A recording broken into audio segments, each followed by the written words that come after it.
Okay, everybody, if you'll come around here to the front on your kick drum here, with this type of hole, all the sounds produced here. If you go in too far, you're not going to get any low end.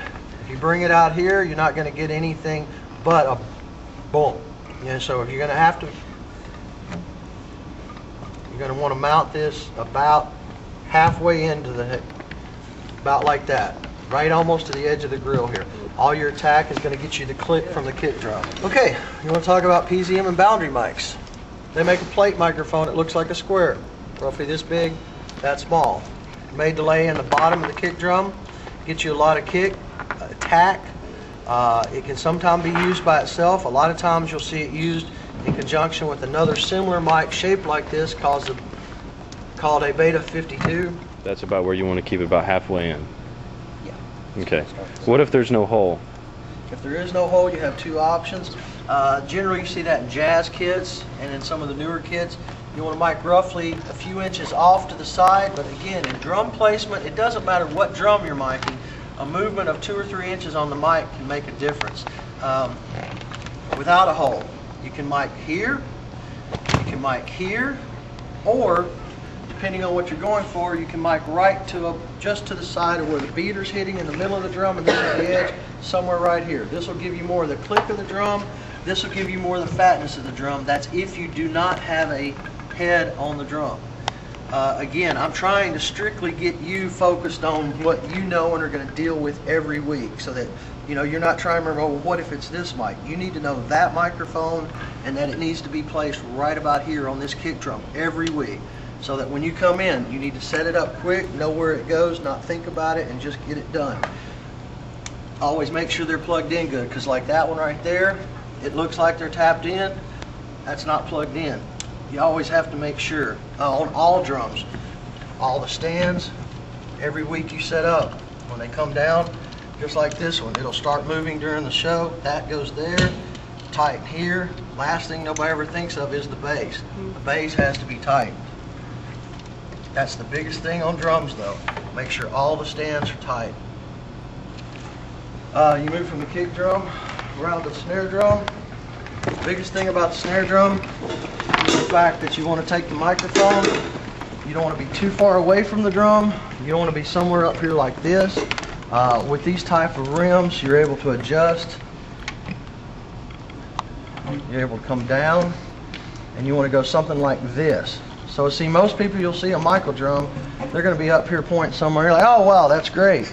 No, because the closer the mic has a lot to do with how many other things come into it.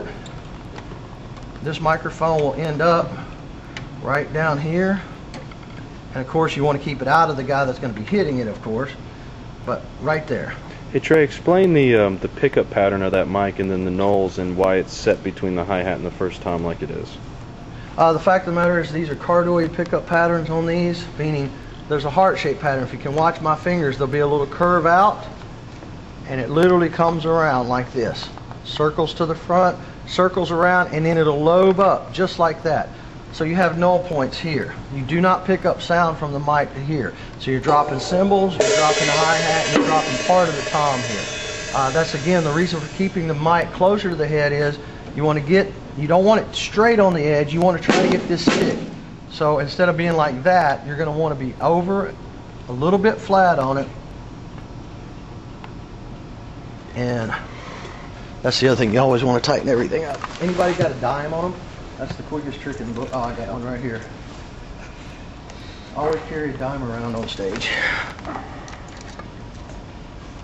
Tighten these up because you don't want this flopping during. Look at this. Another thing. Can't ever have that during it. Have to have that cranked all the way around. And again, it's these little things like that. That one little thing of that mic just swinging, he starts playing and you heard out front and you'd never know what it was. Right, Tom's? Here it is up there. Here, you're pretty much going to be limited to area miking these two. Meaning, you're going to have to come up and you're generally just going to have to go with a general placement between the two.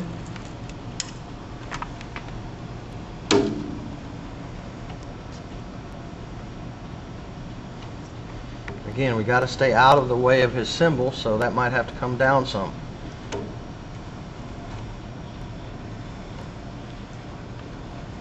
It's not the ideal placement, but especially in here, you're here, you're within the pickup pattern of both.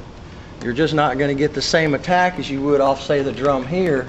That's going to get that. You're going to get the middle of these two here now. Same thing on each drum. You want to drop this drum down, get it away from the cymbal. Lower. And again, a lot of the times you want to come from the side, a little bit pointed towards the center of the drum, like this. After I make sure always make sure the clip is tight before you tighten the drum down, the drum mic rather. So here, see here, his stick action here, the mic's picking up here. If you go too far down, you're going to get a lot, and if it was up a little higher, you get a lot of the thickness of the drum. Here you want to come out and you're going to get the attack off the drum as it comes around. Same thing here. This one is a lot easier with the floor tom. You pretty much just take it down.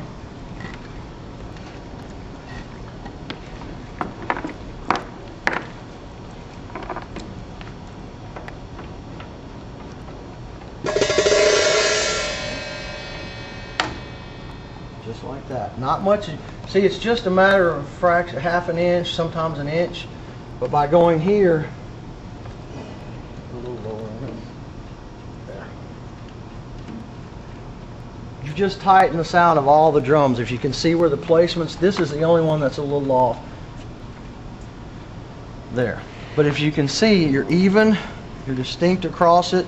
This is where you're going to find again on the snare. Just keep it off the edge of the snare, not too pointed down at the rims, and try to get your stick action. Basic. Coming back to what I'm looking at now, the first thing I noticed on the drum kit, do you run the mics like this? These? Yes. The reason I'm asking is, again, you have a pickup pattern. If two microphones are facing each other, you turn this mic up, you hear the cymbals. You turn this mic up to hear these cymbals, and what happens is, as you bring this microphone up, all the volume goes down so that when both microphones are wide open, guess what? You hear nothing. That's how your phase canceling earphones work that you wear nowadays. They hear a sound, they flip it out of phase, it's totally gone. So by doing these, you can't have these microphone patterns facing anywhere near each other. A lot of times you'll see drum mics, you'll actually see the overheads like this. That's not necessary. On this type of kit, all you really need to have is just a little bit of overhead. In church situations, you have to be careful not to have too much, because sometimes you'll be using these to pick the toms up too.